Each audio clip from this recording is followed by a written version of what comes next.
tudo bem com vocês? A Proregiane espera, sinceramente que sim, que vocês estejam muito bem em casa, se cuidando e estudando também.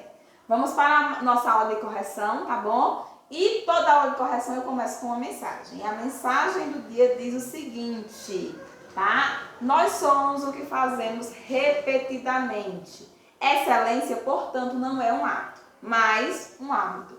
Quanto mais você realiza aquela atividade, aquela situação, melhor você fica. Você alcança aí a excelência, ok? Então, nosso momento de aula de correção vai ser a correção do capítulo 1 e 2. Todas as atividades aí, tá bom? Que não foram corrigidas em sala ou na aula interativa, a prova vai registrar a correção agora, tá bom?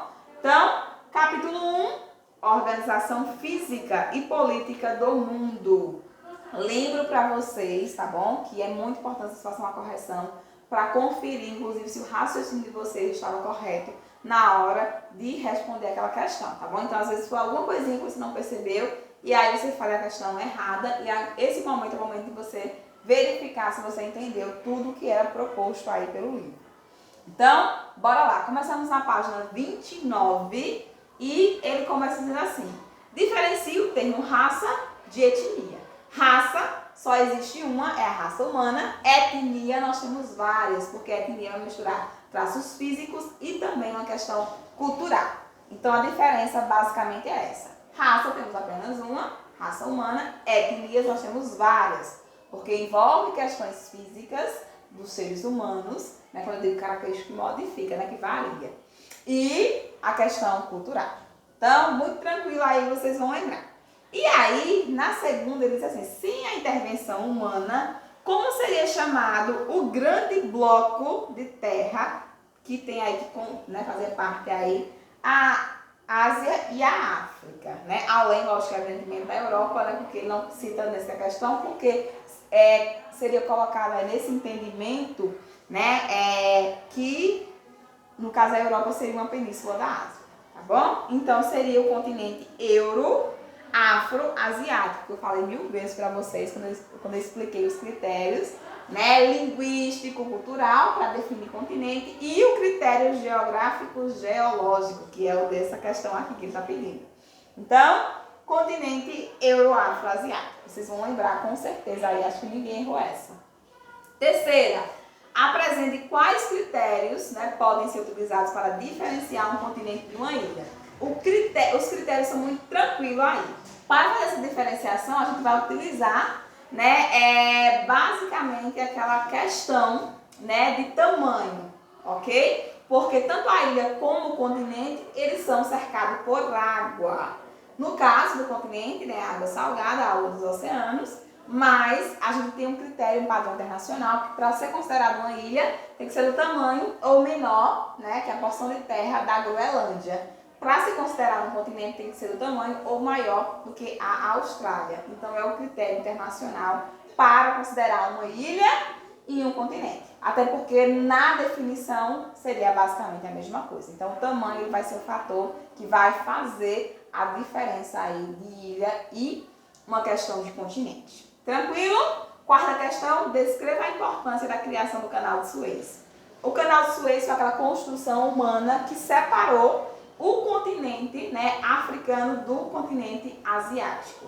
Então, a importância é que a partir desse momento a gente tem uma separação, né, inclusive aí, né, fazendo com que a África se torne, de fato, aí, até pelo critério geográfico, geológico, um continente aí, né, especificamente solo, por conta dessa consolidação, dessa criação desse canal de Suez.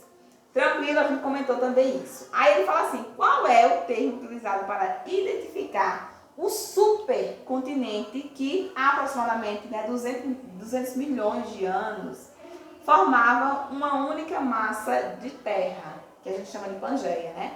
Era um continente só, a Pangeia, e aí a partir do momento de modificação da deriva continental, lembra? A gente tem aí a fragmentação em continentes diferentes. Mas o nome que a gente dá a esse bloco único é Pangeia. Lembrando aí, acho que ninguém errou, né? Porque a gente comenta tanto sobre isso. Na sexta, ele vai colocar assim: associa a primeira coluna com a segunda. Então, ele vai dar a definição aí, né? Estado, território, Estado-nação e a nação. Então, qual era aí a colocação de cada um? A sequência, minha gente, seria essa. Eu lembro que a gente foi fazendo essa questão junto, né? Para que vocês não estivessem, inclusive, revisando esses conceitos, né? Do que seria uma nação, aquilo que envolve cultura, né? Única, língua, traço religioso. Então, nação seria esse coletivo humano com essas características. Território é a base física que esse país, né, tem. Então, seria aí esse território. O Estado é a questão administrativa. Lembram que quem administra esse território e essa população é o Estado, com o Ezinho maiúsculo, que eu até fiz a diferenciação com vocês. E o Estado-nação, que seria esse processo de coletividade, tanto da questão humana quanto da questão de administração. Criar leis aí, né, forma de divisão. Então, tudo isso ficou muito tranquilo aí e a gente chegamos a essa configuração de resposta aí. Confiram, mas eu acho que vocês, né, já fizeram essa conferência quando a gente conversou em sala. Aqui ele coloca, né, um textozinho norteado para vocês e ele pede a questão aí, né, de acordo com o fragmento lido e os conhecimentos sobre as teorias demográficas, né, estudadas no livro, responda qual a teoria, né, o trecho faz referência. Então, lembra que a gente tem a teoria neomalthusiana, malthusiana e reformista. Então, de acordo com o trecho, qual seria essa daqui? Essa daqui seria a teoria neomalthusiana, tá bom? Alguns de vocês colocaram até a teoria malthusiana, mas, né, seria a nova versão por conta realmente de já utilizar, inclusive, a questão de fazer essa contenção aí em termos de quantidade de população. Então, por isso, a gente teria aí a neo, por entender que era necessário fazer uma contenção. No caso, a malthusiana, ele achava que seria uma contenção natural, por questão de doença e tudo mais. Então, é o ponto que vai diferenciar muito as duas. Tranquilo, meus amores? E vamos para agora as atividades do capítulo 2, tá bom? O capítulo 2, ele fala um pouquinho sobre a questão da distribuição da riqueza no mundo. O capítulo 2 é aquele capítulo que fala sobre IDH, PIB, né? Então foca muito o papel da ONU. Então vem mais com essa roupagem, tá bom? Esse entendimento aí. Ok, meus amores? Lembro também que as questões que eu não corrigi aqui do capítulo 1 são aquelas questões de marcar a questãozinha, né, fechada. Nós fizemos a correção, né, com gabarito no quadro e tudo, em sala e também no momento interativo. Ok? Bora lá! Página 45, ele pergunta o seguinte, na primeira questão. Qual foi a importância, né? Qual foi a importância da criação do PNUD para os países em desenvolvimento, né? Esse Programa das Nações Unidas para o Desenvolvimento, PNUD, né, tem como objetivo erradicar a pobreza extrema, né, e acabando aí com as desigualdades sociais. Portanto, os países em desenvolvimento, né, ganharam muito com essa ideia de acabar com essa questão aí da pobreza, que foi essencial, muito importante, né? Porque foi criado o IDH. Quem cria o IDH vai ser justamente esse PNUD, né, esse programa aí, né, para o desenvolvimento. E o IDH ele é criado justamente para diagnosticar, para saber qual é a situação em termos sociais das populações aí, tá bom? Então a gente pode ter o IDH de uma cidade ou o IDH do país, como é feito o ranking, né, a partir da ONU. E esse IDH vai mostrar a qualidade de vida dessa população, envolvendo também a questão de distribuição, inclusive, né, de renda, saber se a população tem acesso ou não. É essencial, né, para a gente ter hoje esse controle de como vivem as pessoas no mundo. A relação entre o PIB e o IDH é diretamente proporcional? Justifique aí sua resposta. Não é diretamente proporcional. Então, nem sempre um país que tem um PIB elevado ele vai ter um IDH também elevado. E vice-versa. Não há essa relação direta. Então, é muito importante que isso fique claro para vocês. Por quê, gente? O PIB, ele mede a questão econômica, tá bom? É a soma de serviços e produtos, né, que um país tem durante um período. IDH, ele mostra a qualidade de vida, ou seja, vamos falar da questão social, outra da questão econômica. que podem estar relacionadas em algum momento, mas não são diretamente ligadas, né? Proporcional aí não são. Então, seria não, e aí eu já acabei justificando, né? Por quê? Vocês deveriam fazer isso. Quarta, por que alguns países com PIB alto não conseguem ter um IDH? Porque esse PIB ele não é distribuído de maneira correta. Então, há uma concentração aí de renda, né? É justamente o ponto central aí que eu estava comentando anteriormente com vocês. Então, se há uma concentração dessa renda, o IDH ele não vai ser um IDH elevado.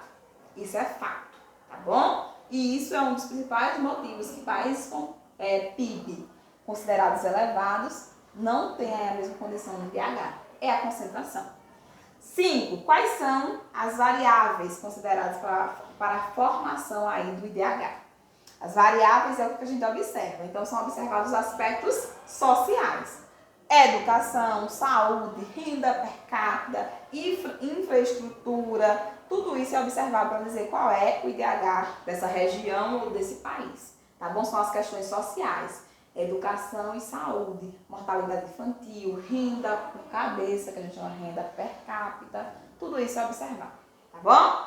Relembrando aí com vocês. Na página 61, ele mostra um gráficozinho, né? E ele pergunta aí, para você dizer, né, o que é que está sendo colocado. Então, ele vai mostrar a elevação aqui, turminha, do IDH. Então, ele diz, né, e ele pede você citar quais pontos que a gente pode observar para o IDH. Então, é isso que a questão pede, né? Aponte dois indicadores demográficos que compõem aí o IDH. PIB per capita, né, não é o PIB geral, é o PIB por cabeça, né, ou seja, a distribuição dessa renda, ou seja, né, por cada pessoa, e a taxa de escolaridade. Seria um ponto aí que a gente observa. Né? E a elevação do IDH brasileiro foi aí determinada pelo aumento aí do grau de instrução, né? Principalmente, isso para vocês que a questão da educação vem a passos lentos, mas sim a gente teve uma evolução inclusive aí, né, no nível superior dos brasileiros. Então é importante a gente também observe, né? Essa colocação aí, porque que o Brasil ele acaba tendo uma evolução também no seu PIB, tá bom? Ó, o Brasilzinho aí tá de amarelo, para vocês observar. A gente comentou também isso daí. Aqui ele vai colocar, né, uma questão sobre regionalização e a regionalização também em países desenvolvidos, subdesenvolvidos e também países de terceiro mundo, né, considerados também hoje países emergentes, então, enfim. O que caracteriza um país pobre? Por que um país é considerado um país pobre? Porque ele tem uma dependência tecnológica, é um país pobre, tá bom? A questão da política também é uma política dependente e a questão realmente social. Então, dificuldades sociais, dificuldades econômicas e uma dependência de outros países. Isso leva a um país ser considerado um país pobre. Que aspectos, né, classificam o Brasil como um país em desenvolvimento, chamado de emergente? A questão da sua economia. Então, o Brasil ele tem uma questão econômica a nível mundial interessante, tá bom? O que falta para o Brasil, né, aí é um desenvolvimento social. Como eu conversava com vocês em sala de aula, né, e nas nossas aulas interativas sobre isso. Quais classificações, né, Cunha aí, aqui, Salvani, propõe, não? Então a gente deve utilizar essa regionalização que ele fez em 52 hoje. Justifique sua resposta. Não, a gente não deve mais utilizar a definição de primeiro, segundo, terceiro mundo, porque essa definição ela foi aplicada ao momento que a gente estava no período da Guerra Fria. Guerra Fria acabou, a gente não tem mais essas economias, né, naquela mesma proporção, economia socialista. Por esse motivo, a gente não utiliza mais essa estrutura aí, né, essa regionalização que ele fez em primeiro mundo, segundo mundo e terceiro mundo. Apesar de a gente escutar as pessoas falarem ainda, né, quando alguma coisa é bacana, isso é coisa do primeiro mundo, né? Ou quando a gente vê alguma coisinha, né, ruimzinha, meu Deus do céu, que isso aí tá de último, né, terceiro mundo. Ainda a gente utiliza, mas não tem mais aquele peso que existia naquele momento que foi criado, porque a gente não vivencia mais o período da Guerra Fria, ok? Então, muito bom a gente lembrar. Tabelinha para vocês, né? E aí ele fala, tomando como base os indicadores, né, sociais e econômicos, é correto afirmar o quê? E aí a gente já trabalhou inclusive essa questão em sala de aula, né? Eu mostro para vocês como é que faria essa análise, né, de IDH, a relação direta com essa questão de expectativa de vida e tudo mais. E a gente percebeu que a alternativa correta seria a letra E, não é? A gente conversou sobre essas questões de marcar sempre em sala de aula para que vocês tivessem a possibilidade de debater comigo nessa correção, ok? Então, só para deixar registrado mesmo. Uma questãozinha de verdadeiro ou falso, né? Colocando justamente a questão de IDH, de qualidade de vida, né? Misturando muito essa questão aí.